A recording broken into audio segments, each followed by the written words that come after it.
series entitled An Expedited Pathway to TAVR, Protecting the Patient and Providers During the COVID Pandemic.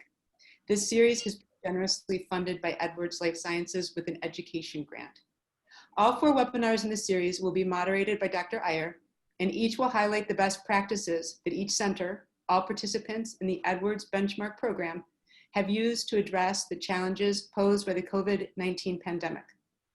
I will turn Dr. Iyer's introduction and that of the other panelists over to the JI's Director of Training, Tom Nemeth, who will also cover some logistical information. Thank you, Pam.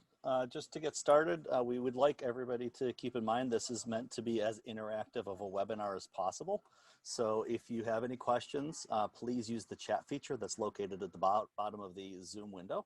The panelists will be monitoring those questions. They'll address those questions either during the presentation or at the end when we have a little Q&A session.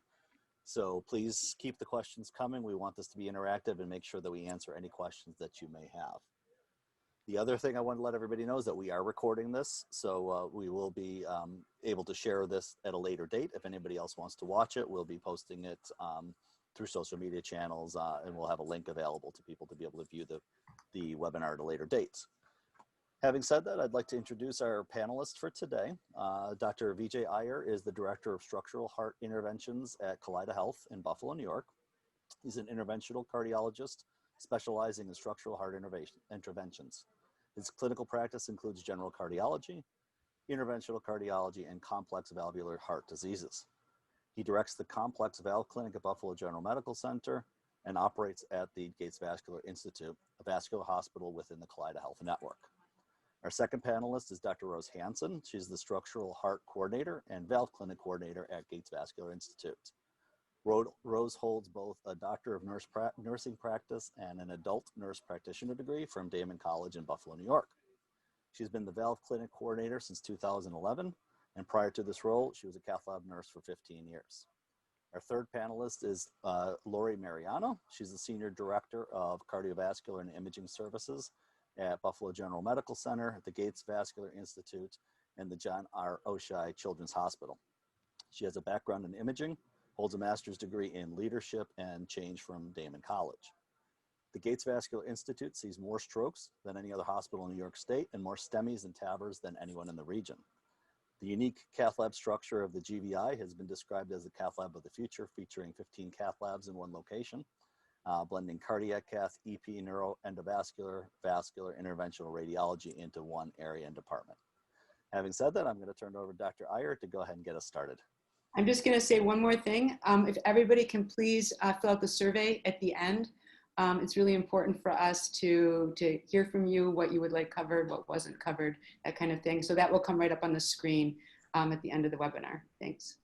Thank you, Pam. Thank you, Tom, and thank you, Edwards, for this webinar. I'd like to thank Dr. Hansen and Lori Mariano for participating as well. With that, I'm going to start sharing my screen. We'll have a PowerPoint slide. Please feel free to interrupt at any time with questions. Tom is monitoring. I would be happy to interrupt. This is meant to be a conversation, not a didactic session. So we're talking a little bit about the management of patients in a structural heart program specific to TAVR during the COVID pandemic. As you were, I don't need to introduce the pandemic to anybody. We are still in the midst of it, some areas more than others. And I think what we're talking about is extremely relevant and will probably stay relevant for the next couple of months. Hopefully less, but at least for the next couple of months. So let's talk a little bit about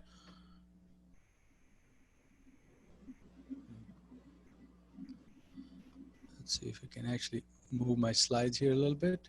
Okay, so let's talk a little bit about what the challenges were during the COVID. Obviously, we're talking specifically to our experience, but I think this is probably common to most sites that have been doing TAVR for a while.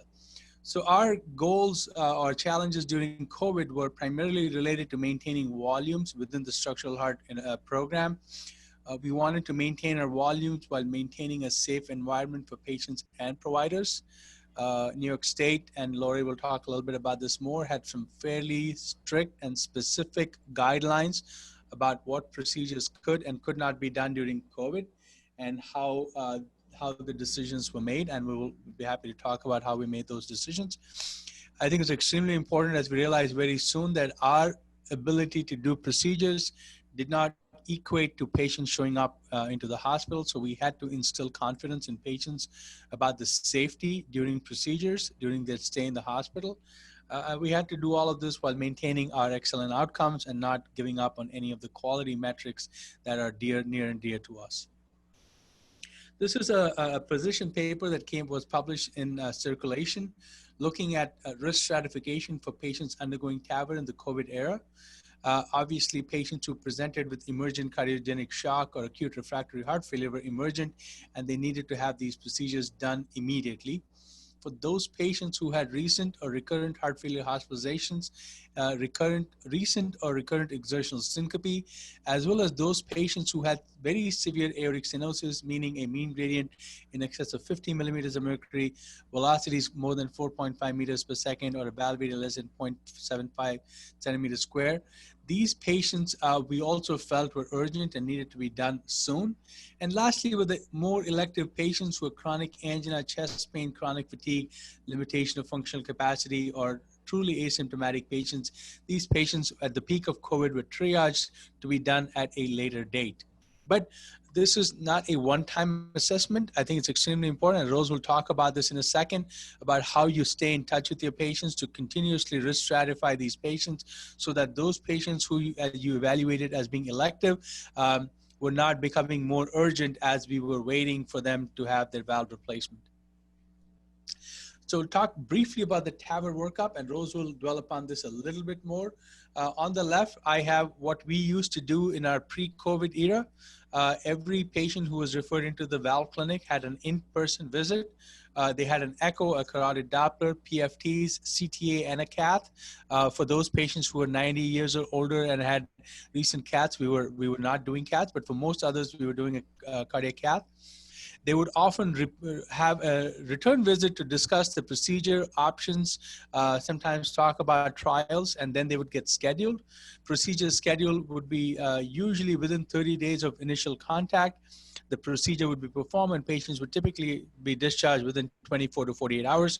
We'll talk a little bit about how to facilitate early discharge in these patients. In the COVID times, and I wouldn't say we are post-COVID yet, but what we have decided to enforce from this point onwards is an initial visit, which could either be a telemedicine visit or even a phone visit, depending upon the capabilities of the patient. We would do an echo and a CTA.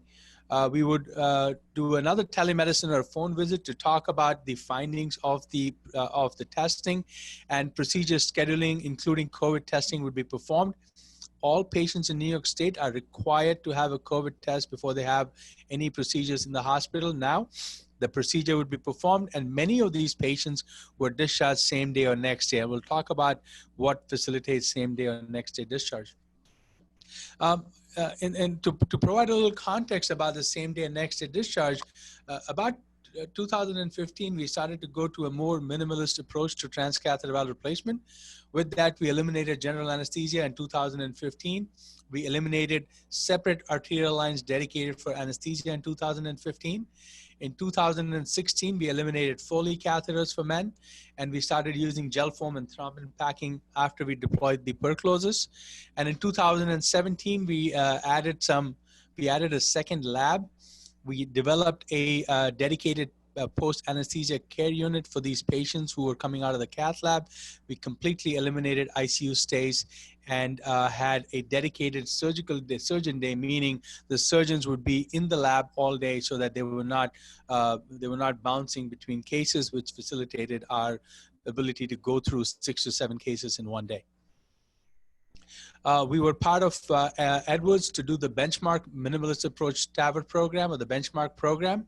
In 2018, when we initiated benchmark after a visit from the Vancouver team, we eliminated the surgical prep and drape. We eliminated deep sedation and went to mild to moderate sedation, eliminated all Foley catheters for men and women. We went to 100% ultrasound access for all vascular access.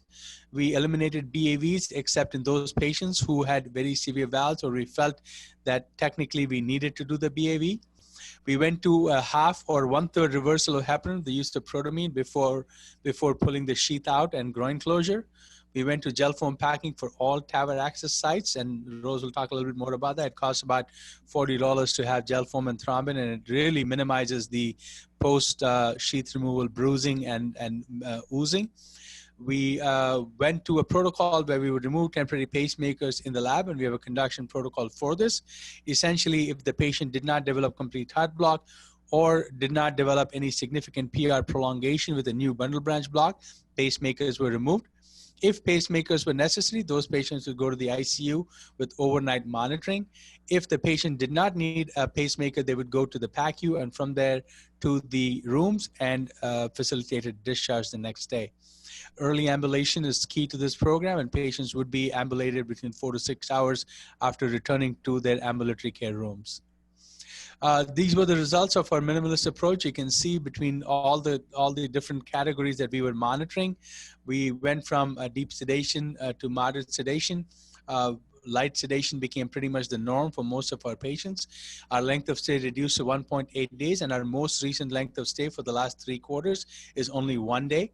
Our 30-day vascular complications rate went down to less than 4%. Our post-procedure disposition went from 100% to the CCU to almost 98% of the patients going to our ambulatory surgical unit. The number of TAVRs increased from 3 to about 6 to 7. We continue to do that at this point, and our average contribution margin, and Lori will talk about this a little bit later, went up because of these changes. So our pathway to expedited discharge is essentially the key elements to it. We're avoiding general anesthesia in these elderly patients, avoid central lines and Foley catheters, minimize alternate access and avoid vascular complications, minimize pacemaker rates, and that often is determined by pre-existing conduction abnormalities and choice of valves, early ambulation, and most importantly, setting goals for discharge early in our initial conversation with the family and the patient. When patients expect to go home within 24 or 48 hours, they are a lot more prepared, as is their family. Many people have used to thinking about procedures and hospital stays being 3-4 days. We just want to set that goal early in their minds.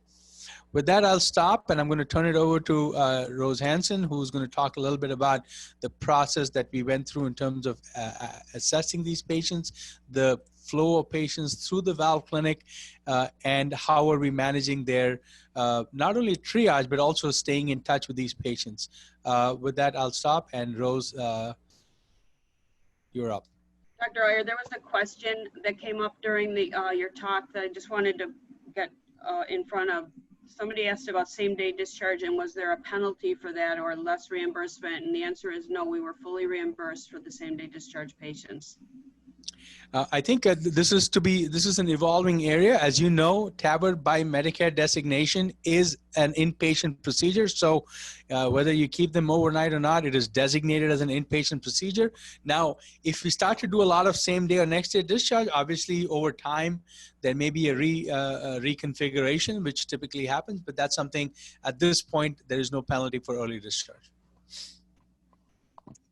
Okay, thank you, Dr. Iyer, and thank you, Tom and Pam, for having us, and thank you, Edwards, for hosting. I'd like to say I wanted to expand a little bit on just the last topic you were talking about. It's about setting expectations for families. A lot of times the way I explain to patients how they're going to go through the benchmark approach TAVR is that your cath lab experience for your right and left angiogram is a dress rehearsal. And they're familiar with that. They've understood it. They've been in a procedure lab, and it's really about building trust and setting expectations for minimizing their fears and letting them know they're in control. I'm going to try to share my screen. Can you guys see that? Not yet, Rose. Not yet. No.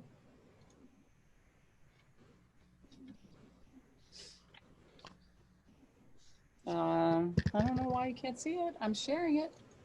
There you go. There it is. Yeah, I can see it now. Oh, you can see it? Yes. Is it in the presentation mode? Okay, there we go.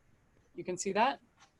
Okay, so my talk is similar, Expedited Pathway to TAVR, Protecting the Patient. This is our Gates Vascular Institute. If you haven't seen it, it's pretty amazing. We'll talk a little bit about our program and where we were pre-COVID. We started our program back in 2011, and we've been doing TAVR almost 2,000 cases so far. This year, we are down a little bit in our volumes. This week, we'll be up to 379, but we were doing 435 last year, scheduled to go on to 500, we had hoped. We do a lot of different procedures that are structural, and a lot of them involve anesthesia. So many of them were on hold during TAVR or minimized, during COVID, and require general anesthesia. These are also some trial patients that we're doing. So anyone who's running a valve clinic or a TAVR program is familiar with this kind of a list. Patient referral to the table of a goal of 30 days is, before COVID, a little bit ambitious if you're busy. And managing the wait list is really serious because patients die waiting. And during COVID, we had a lot of people on the wait list. Pre-COVID, we were doing about 10 to 12 TAVRs a week and 4 to 6 watchmans a week, doing PFOs, TEEs, CTAs, right and lefts. Patients were constantly coming in and out of the hospital for multiple procedures. In March to April, we wound up doing only 2 to 4 cases per week. Lori will go a little bit more into that. Initially, like Dr. Iyer talked about, only urgent patients who were hospitalized, no one who needed intubation. We needed to keep the ICUs clear for COVID patients. We basically shut down all the trials. And back in May, we started ramping back up patients. We started speaking a little more comfortable about coming in and more symptomatic, wanting to come in. And basically by June, we were almost 80%, back up to 8 cases a week. And like I said, Lori will talk a little bit more about how we built up our volume and what happened with the COVID cases during that time. But maintaining the program during the pandemic was not easy. It was a lot of, our staff was not here. They were working off site. They were furloughed. People were, pulled to other areas. So we had to really kind of focus on the patients on our waiting list and focus on referring cardiologists and primary care physicians. But we constantly were in HIPAA compliant cortex and email, social media, phone calls. We were writing letters, hosting webinars, things like that, to try to make sure that our referring physicians and our patients were aware that we were doing everything we could to keep them safe and letting them know when it was time to come in for a procedure. Dr. Iyer went out to say, to do some webinars and educational, educational programs talking about how, COVID fatalities is 10 times greater with patients who have untreated heart disease and pre-existing conditions. And that is exactly a TAVR patient. They all have underlying pre-existing conditions that make them a TAVR patient. So we were constantly triaging patients, calling them. We had the wait list on our Excel spreadsheets.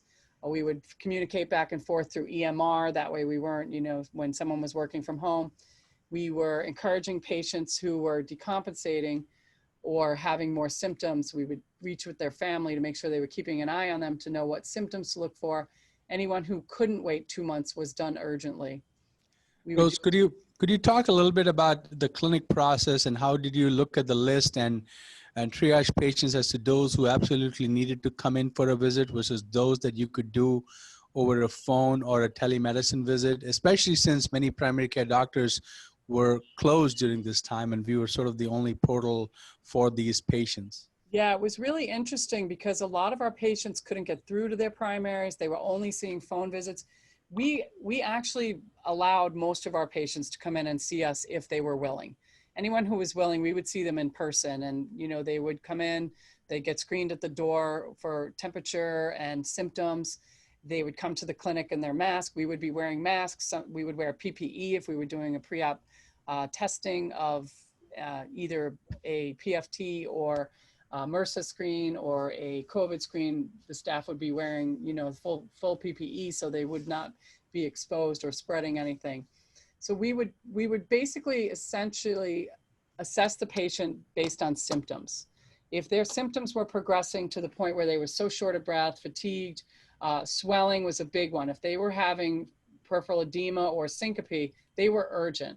that was pretty much how we assessed them and said they had to come in and see us, because then we could really get a better look on at them in person. Sometimes we would go directly to scheduling of them if they had already had their workup.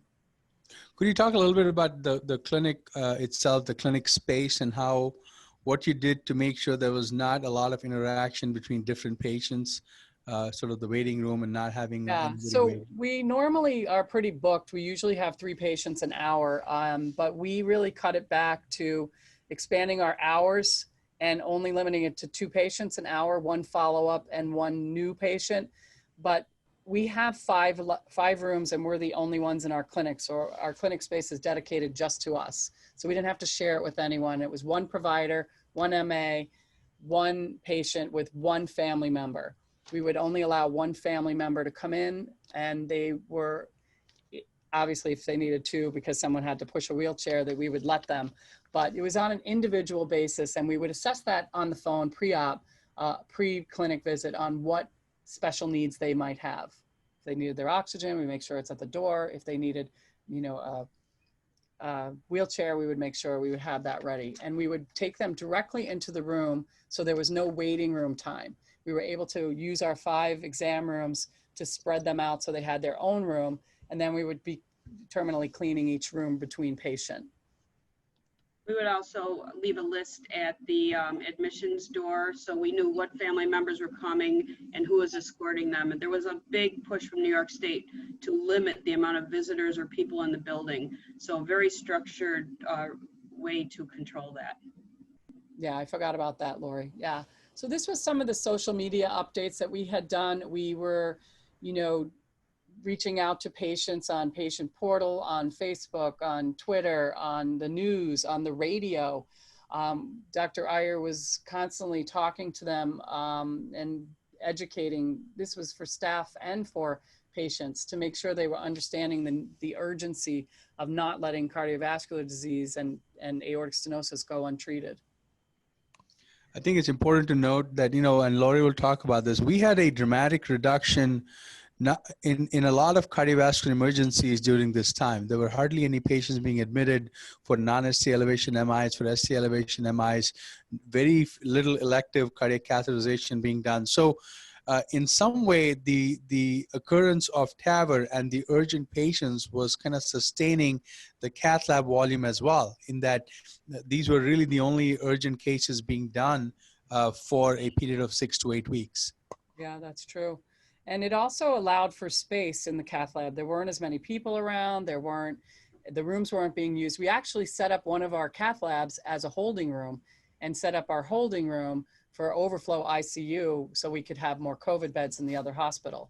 So there were a lot of challenges and a lot of ways that we set up different areas that were able to sustain critically ill patients, even in our holding room, which is a large bay of probably, is there 20 beds in there? 18 beds, 18 yeah, we created a non-COVID ICU in there for several weeks. And that allowed us to use our extra cath labs that weren't as busy as recovery and holding space. So how do we manage all this? Just all the things we've said. We eliminated some of the pre-op testing, so when they came in, they were going to less places. They wouldn't go to the vascular lab. They wouldn't go to the PFT lab. We were mindful of the registry requirements, and the registry was pretty lenient during the peak of COVID, but they really require 60% reporting on PFT and, you know, 80%, 80, 90% quality of life questionnaires and things like that. They have, you know, required pre-op testing that we need to make sure we obtain. We did staff testing of anyone who had symptoms. They would stay home or they would get tested, or, you know, we were doing education, providing PPE, and these are some of the other things. All of our patients go to private rooms post-op. So telling patients and assuring them of all these measures that we took to keep them safe was what helped us be able to say, come in and let us treat you, because we're using the benchmark approach and you're going to go home in a day, limiting their exposure to as few people as possible and as few staff as possible, as few departments as possible. That's really kind of the key. We also changed some cases from SAVR to TAVR. The surgeons were on board with that. Anyone who was, you know, really at risk for being prolonged on ventilator became a TAVR, came from our surgeons. Also, it was reflective of patient preference. They didn't want to stay in the hospital. Some of our surgical patients really just wanted to wait months and didn't want to come in at all, even though they had been, found by the team to be a surgical candidate. Also, I think some of the important part of patient reassurance is assuring them that we're not just going to do your procedure and cut you loose. We would send them home on a monitor. We would do in-person visits, virtual visits through Doximity, and clinic visits if they wanted to come in, if they needed a groin check.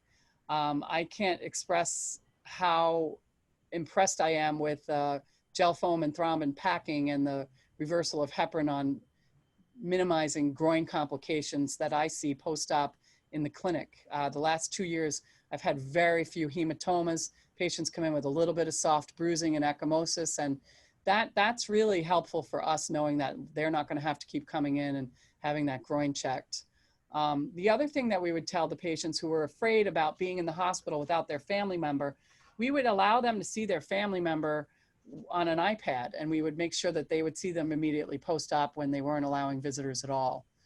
We would give out our direct phone numbers and emails for quicker communication and access, because phone trees are very difficult.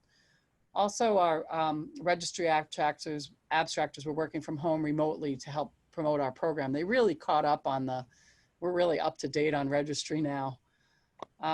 We collaborated a lot with the regular physician, PMD and cardiologist, and allowed them to do some of the follow-ups in their office for patients who are afraid to come in the hospital, because our clinic is in the hospital and they do have to go through the door with everybody through one entrance.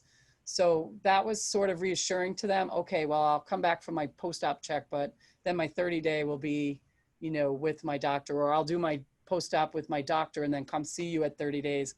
So we weren't really losing that 30-day echo or the registry requirements. So the same-day discharge were for patients who had pacemakers already. So anyone who was at low risk of having a conduction disturbance and had a pacer already, they were good for the same day, as long as they had a groin that was, closed up pristinely. Otherwise, it was next day discharge for all the outpatients. That patients were very reassured about that. And the benchmark program, when you initiate it, really takes a whole team aspect. There's our cath lab. Isn't it gorgeous? Do you remember when it looked like that? Now it's full. That's lab 11. Yeah, where are all the supplies? I know. Anyway, TAVR keys to success are communication during COVID, the communication with the patient and referring physicians, emphasizing the risks of waiting and untreated heart disease and aortic stenosis, using social media outlets to get the word out that we're open and that it's important to get treated, reassuring patients of the safety precautions during COVID, hospitalization and screening, and then reassuring them that the same day discharge is safe and that we're not, or the next day discharge is safe and that we're available to see them if they really need us, we're here.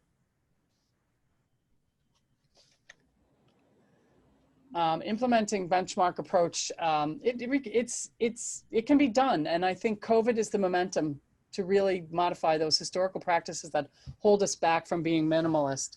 It requires a strong group approach. Everyone needs to enlist key leaders in their group so that they can implement small changes. The small changes that we implemented, they were implemented on day one when benchmark came.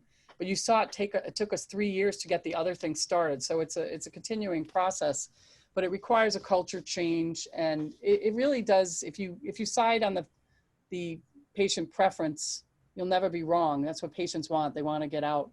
It reduces the costs, shorter length of stay. You can do more cases per day, and that reduces your length of stay. Increases survival. There hasn't been any decrease in survival or increase in complications with benchmark. It reduces the waiting list because you can do 6 TAVRs a day, even during COVID, if you can do it optimally. Careful follow-up is critical for the outcomes to make sure that patients meet their registry requirements and that they don't have conduction delays. Send them home on a monitor. We have virtual visits, Kaleida Cares, FaceTime, Doximity. Doximity was an app that we really used so much. Patients who don't have a computer, a lot of them, their family member will have a smartphone, and we can really see them face to face. And nothing lights up a 90-year-old like being able to use a cell phone and see somebody and have a doctor visit without having to leave their house. They're really impressed with it. And it's HIPAA compliant and it's free and it's an app. It's very, very helpful. And the keys to success are a dedicated team. That's our TAVR team. I must have been off that day. You were off that day, Lori. Sorry. We're going to hand it over to Lori now. Any questions? I didn't see any. You know, Rose, you brought up a few points that I just wanted to make. I think everyone on the call is aware of the way we've changed our practice with having family members escort others. And we do have a system here where we can video conference from the cath labs down to the patient rooms, which it really is the way of the future. I'm not seeing as many family members even want to come in. They want to bring someone, they want to bring one person, and we do allow one person for a procedure to come in. But the days of having 4 and 5 family members, I think are gone. I think people realize maybe this isn't the place to hang. So it'll be interesting to see, and I'd be interested to hear other people's experience with that, but it's the new norm. My office is near a waiting room, and it's been very quiet. I'm sort of enjoying it. There was a question here that I'm seeing in the chat, which is about trend between TAVR, SAVR to TAVR. I mean, I think you have to recognize that the trend from SAVR to TAVR preceded COVID. I think, and I'm not necessarily sure that COVID is going to alter that or make that trend even more precipitous, because as we get closer, or as all of us start to learn how to manage patients with COVID or the risk of COVID in our community, I think we should be getting back to our norms. But the only thing is, we do have those patients who were marginal between TAVR and SAVR, who could have gone either way. We probably are moving towards TAVR in those patients. Those are patients who don't want to be intubated. They do not want to be in an ICU. And I think surgeons are also recognizing that the risk of these patients, if they get COVID during or after the procedure, the morbidity is extremely high. For a patient who has COVID and undergoes surgery of any sort, the mortality is almost 10 times higher. So we really do not want to put these patients through any prolonged hospitalization. So I think there's more to come, but I think for the foregoing next 6, 8, 10 months, or however long it takes for us to get a vaccine, I do think that it is going to be a process where we're going to be evaluating every patient on the merits of their risk, but also on the merits of the risk in the context of COVID. Thank you, Lori. I think I'll turn it over to you. Sure.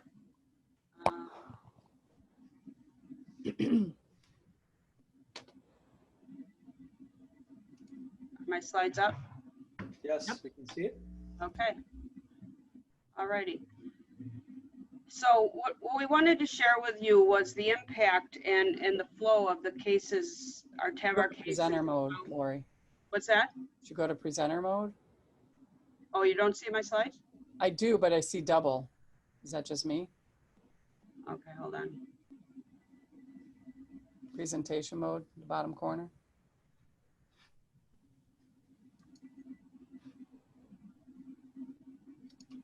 It says hide presenter view. I don't know. Is that better? Yes. Great. Okay. All righty. So this is what happened. This was our path from the beginning of COVID. And as Rose said, we expected to do almost 500 cases this year. We started out January, February with in typical fashion. COVID hit us in the middle of March, and then you'll see the downward trend. And then interesting, in July, jumped way back up. And we'll talk about that in a little bit.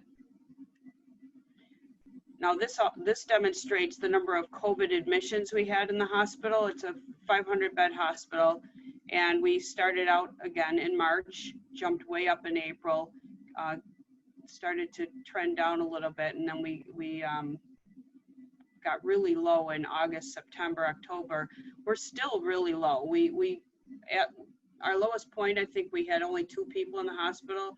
We're up to about 8 to 12 now, but still considering everything really in good shape. And what we're seeing now is patients that are in the ICU. They're the sicker patients. We're managing the less sick ones better and able to get them home sooner.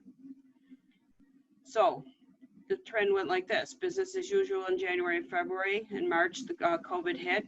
In April, we found that people really were fearful of coming to the hospital, and we were getting cancellations of the pre-scheduled TAVR patients. We were having trouble getting patients into the clinic to be seen. In May, they were also not going to see their primary care physician, which I think is why we saw such a high intake after the fact in June and July. In June, we started to see the patients that were trying not to come, but they really weren't holding on very well, and they got to the clinic, and Dr. Iyer and Hansen saw them and got them into the lab really quickly. We were able to turn them around really fast, even considering all the staff members that we had on furlough at the time. And then in July, we did a marketing campaign. Dr. Iyer was really adamant about this, and he was dead on. They were nervous about coming into the hospital itself, but we're fortunate to have a big hospital with a main door, but also the Gates Vascular Institute that has a separate entrance. And they perceive it as 2 different buildings, even though they're connected on several floors. So having the Gates Vascular, early on in TAVR, we had to close all our entrances except one for patients and one for staff. So we were able to open up the Gates Vascular Institute, which of course we had to find screeners to sit there and security and all that, but it was well worth it because the patients felt much more comfortable coming in that entrance, and it just doesn't look like a hospital like the other hospital does. So in July we did reopen the door, and the perception was changed, as I said, and then since August we've sort of been business as usual. The only time we did have a little blip is we let Dr. Iyer take a vacation for a week. As if he checked with me, by the way. So the effect on COVID, this is sort of interesting. So on the left, in the lighter blue, are the COVID admissions, and on the right are the number of cases that we did. So in March, we were down a little bit because our COVID admissions were higher. Then in April, COVID soared, and we saw less TAVR patients. In May, COVID was still very high, and we saw fewer TAVR patients. In June, we started to see the light at the end of the tunnel with COVID. So fewer patients, and now our patients started to either feel badly enough that they came in or gained a little trust that we could take care of them safely. In July, it flips. COVID patients down again, TAVR significantly up, and then we trended up the rest of the way. So it's just interesting. I mean, I guess it's not really a big surprise to anyone, but it's interesting to see it in a graph form that's exactly how it played out. So the impact of the COVID test itself, we were very limited early on. We really struggled to get COVID testing. We had many surgical executive committee meetings about who should get tested, who should come in, what patients should have procedures. New York State had mandated that we only treat the urgent and emergent patients, and that we had to document exactly who was being done and why. And of course, everyone that had anesthesia, we wanted to get a COVID test on. So we were very careful about how we did that. The lab was overwhelmed. They were struggling to get the test results quickly. Length of stay was very heavily impacted because we had patients in-house that needed a test, and it took days to get results. We also have to test patients that are leaving the facility that are going to nursing homes or assisted living facilities.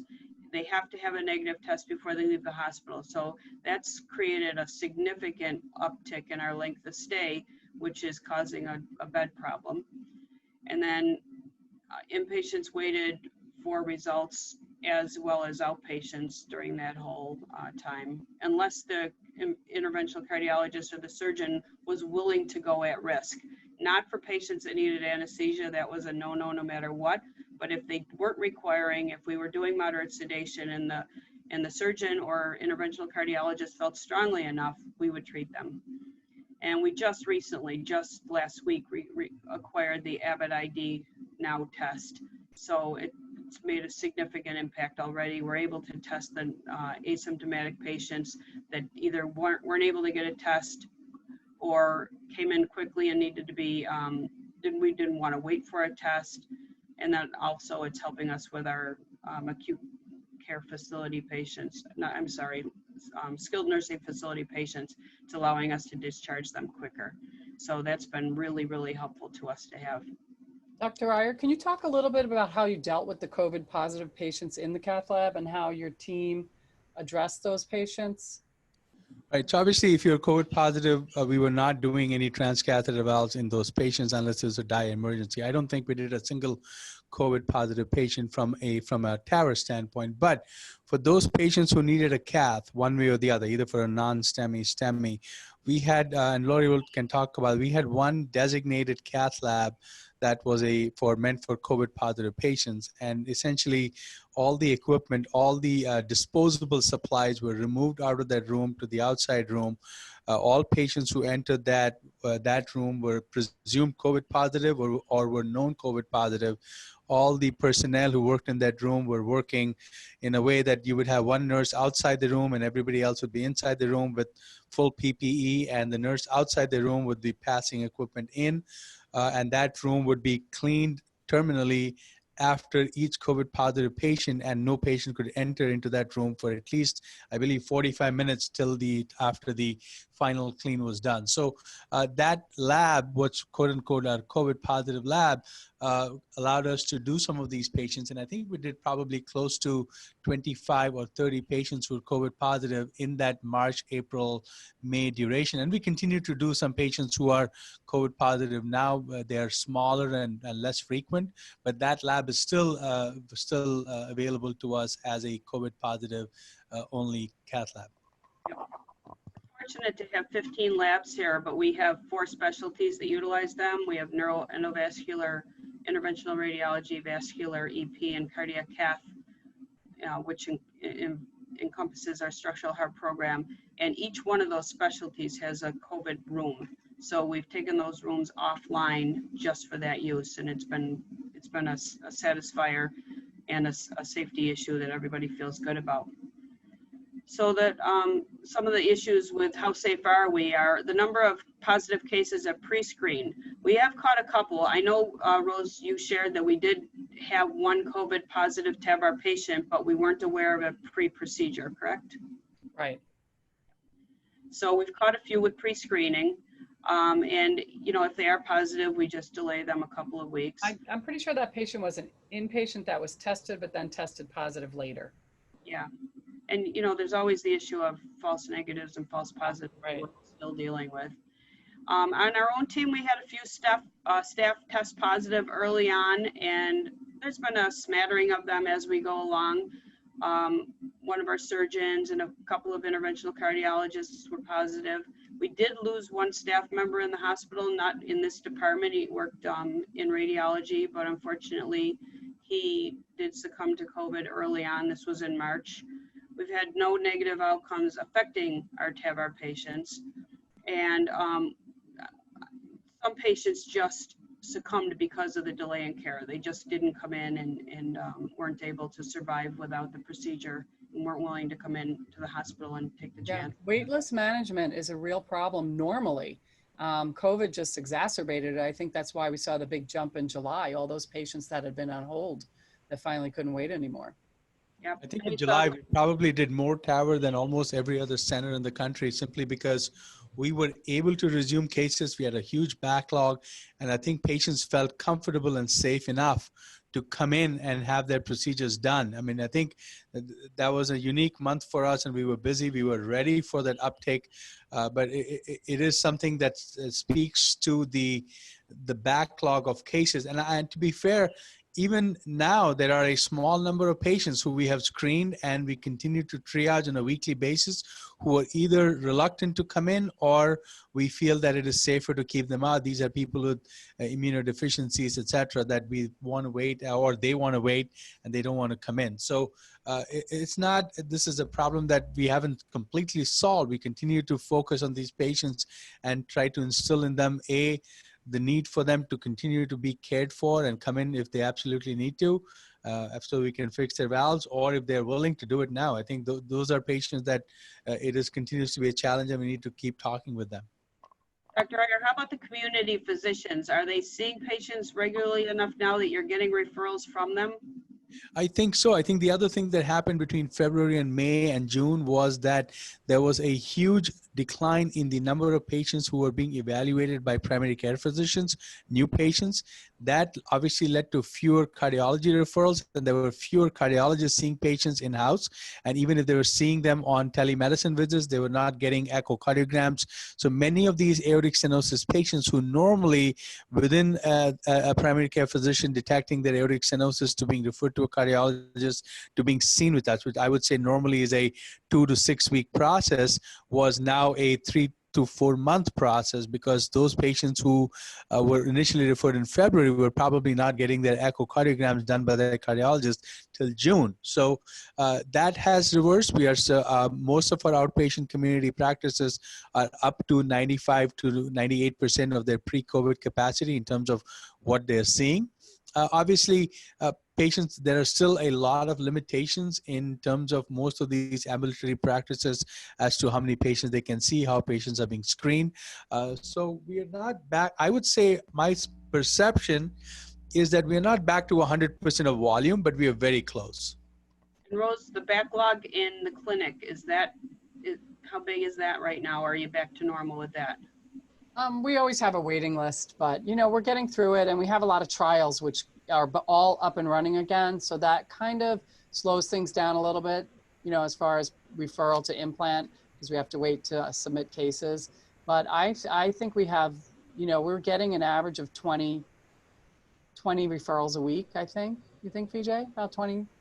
Yeah, I think all structural heart is probably 20 to 24 referrals. I mean, if you look at the number of structural heart cases being done every week, we are averaging between 18 and 20 cases every week between the TAVRs, the Watchmans, the MitraClips, the PFOs, and all of that. So this we week, have 10 TAVRs this week and 7 Watchmans and 2 PFOs and a clip. So that's a robust week.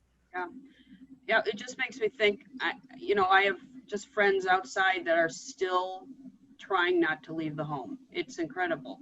And I just wonder how many patients there are still out there that we're not seeing because of that. I mean, these are younger, sort of relatively healthy people, and they're still afraid to leave the home. I would say that, within the triage process between the 3 nurse practitioners and our nurses in the clinic, I think we are trying to stay in constant communication with all of those patients that we know are on the waiting list. We are able to assess them to some extent by phone or by telemedicine, and then trying to get those people who we believe may be in trouble to come into the clinic so that we can assess them and maybe expedite them into their procedural pathway. Great, thank you. So, Lori, one of the questions I had for you is, and I remember early on as we went into the phase of not being able to do any surgeries or procedures because of COVID, and then because of the concern that we were using too much PPE, or and we needed to save our beds and ventilators, et cetera, for possible patients. And then as we transitioned to being able to do some cases and all I would say the term is the ambiguity about who could be done, what procedures could be done, what was considered urgent, what was considered not urgent. Could you speak to that and the SEC meetings around that?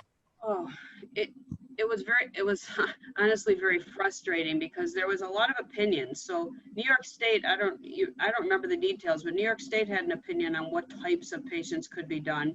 I remember them talking about elective angiograms and having an opinion about that. But we also were working with surgeons that don't typically work in the cath lab, and they were having an opinion on what the cath lab should be doing. There was a a pretty big debate about just angiography in general, because folks that have mild symptoms but failed the stress test, you know, were they urgent or emergent? Now, you know, you could say that they could have a negative effect if they didn't come in. So how do you measure that patient? How do you say that they're urgent or emergent? And I think what the TAVR program did, and thanks to you, Dr. Iyer, is really almost blocked that out and just said, you know what, I know these patients, I know how they're going to do if they don't come in, and we just sort of carried through. So we had a lot more success with the TAVR patients than we did with the typical PCIs. And we saw the result of that also in the summer. We started getting really, really sick patients. And you know, you're an interventionalist that takes call, you saw that. So a lot of patients that needed ventricular support, more so, our numbers of that went significantly up because patients were being screened out. So I don't remember the details on how exactly we did that. There was just so much debate about it, and we just went back and forth. Maybe you remember better than me. I totally forgot about that till you brought it up. Yeah, you know, I think one of the things was, you know, we were obviously as New York State, a lot of the focus was in New York City. The intensity of COVID in New York City was much different from in Western New York and in upstate New York. Our volumes were never as large as they were in New York City, where the hospitals were really overwhelmed. So in some ways, the DOH rules were really designed more for the city than for us, but obviously we were forced to play by them. And that did cause some consternation with procedures and patients waiting, etc. But I think overall we were able to overcome a lot of that with some good conversation with the DOH, getting some clarity about what the text said versus what was implied. I think that really did help to some extent.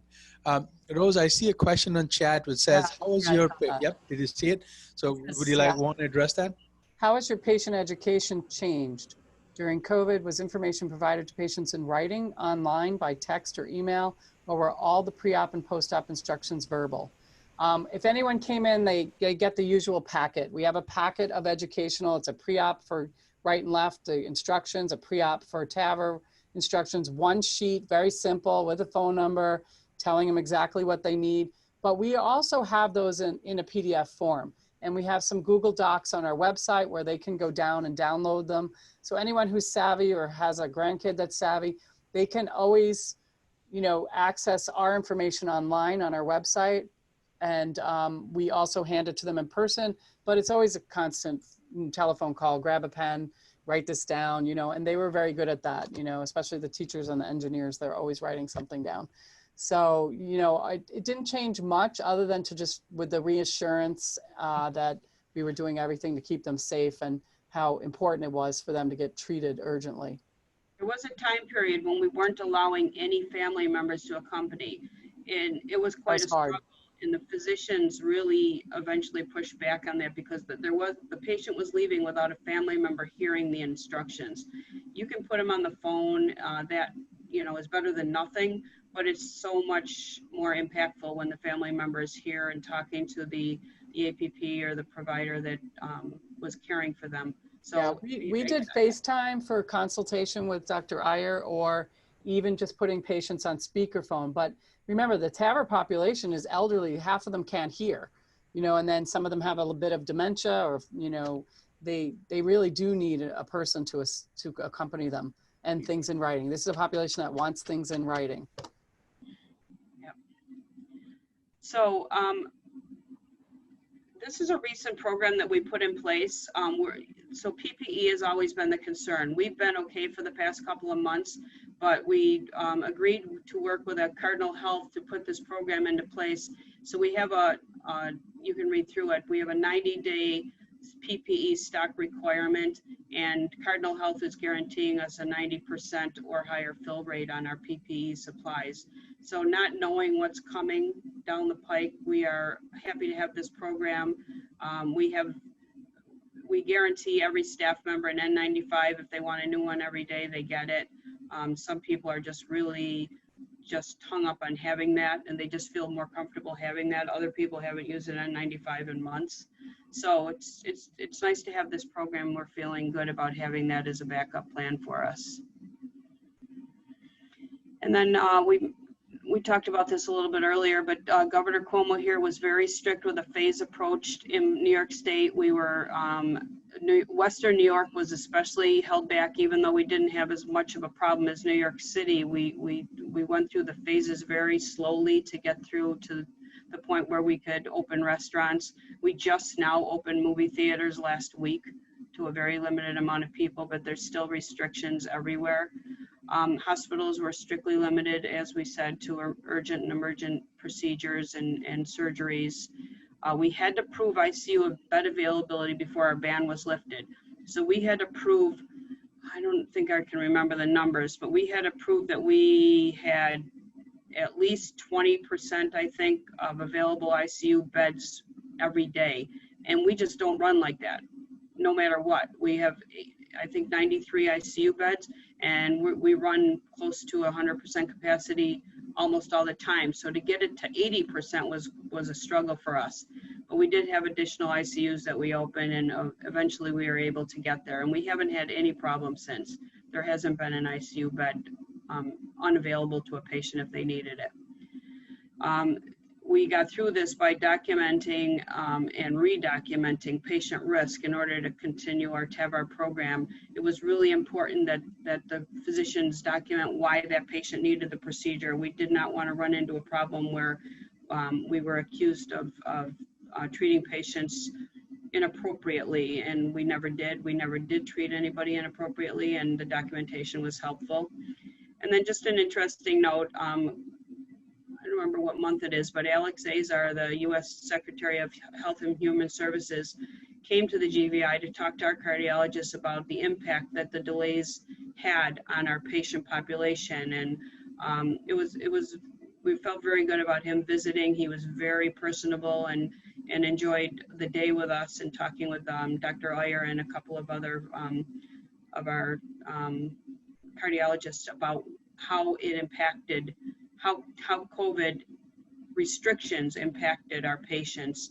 And we had just gone through that phase of having delays in care with critical patients. So it was helpful for him to hear what these guys had to say. And that's all I had. Thank you, Lori. If you could, yep. Thank you, Lori. So Rose, I guess before we end, we have a few minutes, and unless there are any other questions, I wanted to turn this conversation to where we are today in terms of, we're sort of at this interesting point where we aren't really sure what COVID's going to do within our area over the next couple of weeks or months. How are you in the clinic continuing to triage these patients? As you're getting 20 new referrals. How are you triaging them? How are we bedding them in? Are we, and we also know this is about the time for us. There are these snowbirds who want to go to Florida. Some of them want to get their procedures done before they go. How are we triaging those patients and trying to be cautious about COVID? October is generally a very busy month for us with the Florida snowbirds. But I feel that, we're still trying to get them in, get them a quick phone call, get them into the clinic within a week to get some testing done while they're here. We're sometimes foregoing a right and left and just looking at the CTA, just trying to get them done as soon as possible. The triage is always about symptoms and severity of the symptoms, and syncope always is at the top of our list, and managing CHF is always a challenge. Are you there? Yeah, okay. Yeah, we're all here. So, it's triaging by acuity, and that's really how we do it, and really trying to talk patients into getting it done as soon as possible. I'm always trying to add an extra CT in for the day if someone's already off for a CT and get them done quicker so I can put them on.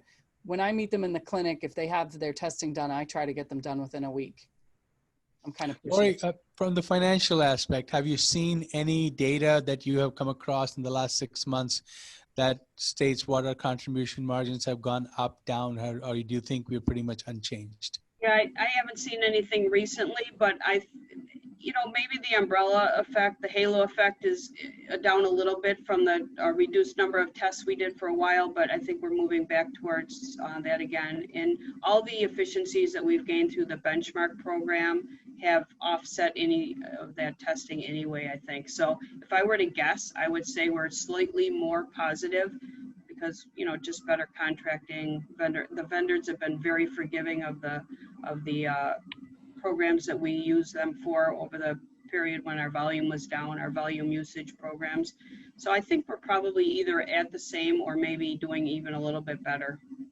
Could you also talk a little bit about the actual volume and, you budget for a certain number of cases for the year and, we're probably going to be a little short of where we had projected, not too far off, I think, given the circumstances. Would you talk a little bit about that? Yeah, I think we're down overall in the cath lab, down probably 10% for the year, by the end of the year. We're picking it up a little bit now, but it's just the way it is. We did get some funds from the government, U.S. government for COVID to cover some of our costs, but we still lost millions of dollars, as many hospitals have. So we just finished our budgeting for next year. We have a budget gap that we're trying to cover, but it's just being written off as there's nothing else that we can do about it other than be as diligent as we can with supplies and supply chain usage, making all the adjustments that we do for any normal budget. But there's nothing that's volume that's gone that we don't, much of it won't come back. Maybe in the TAVR world, we'll get close to normal, but in the ER visits are down about 20%. We're not so sure that will ever return. We just don't know. There's so much about this disease and its impact that we don't know yet, but that's what we've experienced. Thank you, Lori. Thank you, Rose. I think we are at 5, and unless there are any additional questions or comments, I'll leave it up to Tom and Pam if you're seeing anything. I'm not seeing anything on chat. If there are any further questions, please feel free to chime in right now, and I would be happy to address them, or if you have any comments, that would be appreciated as well. Dr. Iyer, looks like a question did just come in. Yeah, there's a question. Okay. Are there any specific insights about cardiac rehab I lost the question. I was going to read it. No, I'm looking at it. So Okay. Connor asked this question. I think, and Connor, maybe you can comment through chat as well, but the cardiac rehab programs have obviously can be very helpful for TAVR in general. I think at this point in time, the same restrictions apply in cardiac rehab programs in terms of the ability to intake patients and how many patients you can process through and how many you can work with at any given time. So I think for us, there has to be a constant triage even at the time of discharge as to who needs to go, who needs cardiac rehab as an outpatient, who needs to go to inpatient rehab, and how many patients can accomplish all of that at home. I would say in general, we have gone away from sending patients to inpatient rehab. That's, I'd say, less than 1% of our population right now. I think in almost every TAVR patient who leaves the hospital would benefit from outpatient cardiac rehab. But I think in this context right now, we have to, in our area, not every rehab program is able to take everybody in a short phase of time. And I think we will wait and see what the ability of the rehab programs is to accommodate all of these patients. I mean, 8 to 10 patients being done every week is quite a bit in terms of the intake and making sure that they can be seen and actually processed through phase 1 and phase 2. So I think there is some value in it, but I think, and there's not a whole lot of data about the value of outpatient rehab in these patients. But I would say given our data in other areas like heart failure or post-MI or post-CABG care, I would think that there is certainly benefit, especially for the more advanced and debilitated patients. I'm not exactly sure what the registry data collection, what you mean. Can cardiac rehab support registry data collection? I don't know what that means. But we still are able to collect all our registry data in our post-op visits and with our local cardiologists if they can't get it. We'll let patients go to any lab for their blood draw if they live closer to something that's more convenient for them. And we usually get an EKG right in our clinic so they don't have to go to another department.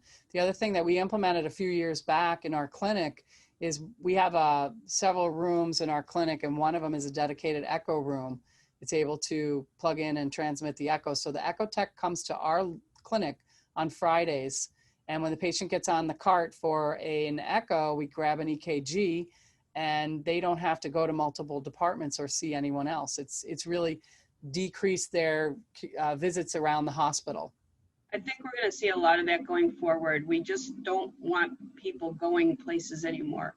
So our waiting rooms are limited. We've got our furniture rearranged so that people don't feel like they should sit there. And we're trying to keep our patients in one location and bring services to them as much as possible.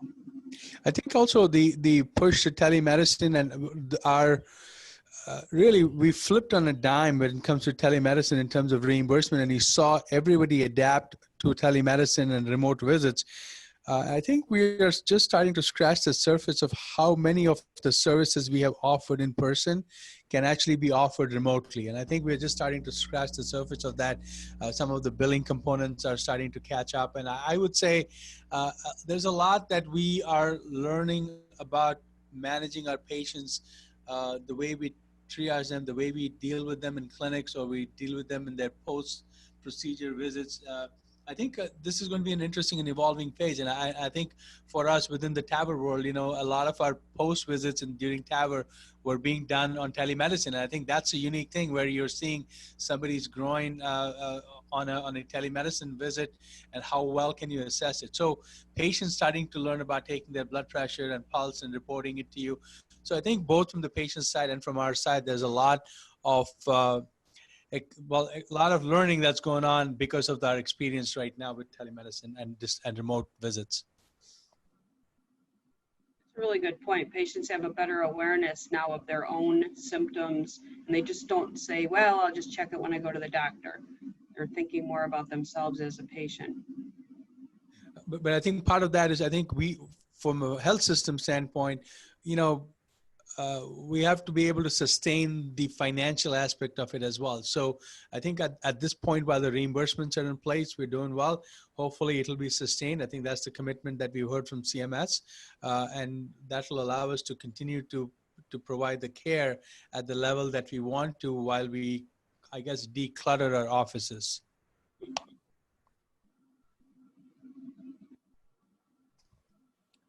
Been an experience. Pam, Tom, if there's nothing else, I guess. No. Any closing thoughts? Closing comments? I just wanted to mention that, again, that this is the first of 4 webinars in this series. So please keep your eye on the Jacobs Institute social media for the next ones. I believe the next one is tentatively scheduled for the 18th of November, but we'll have links for that on our social media. And then just to thank you to all of you very much, and to Edwards Life Sciences. And to remind everyone to please fill out the survey so we can get you the CME accreditation or certificate. Thank you. Thanks a lot for having us. Thank you, everyone. Thank you all. Bye-bye. Bye-bye. Bye.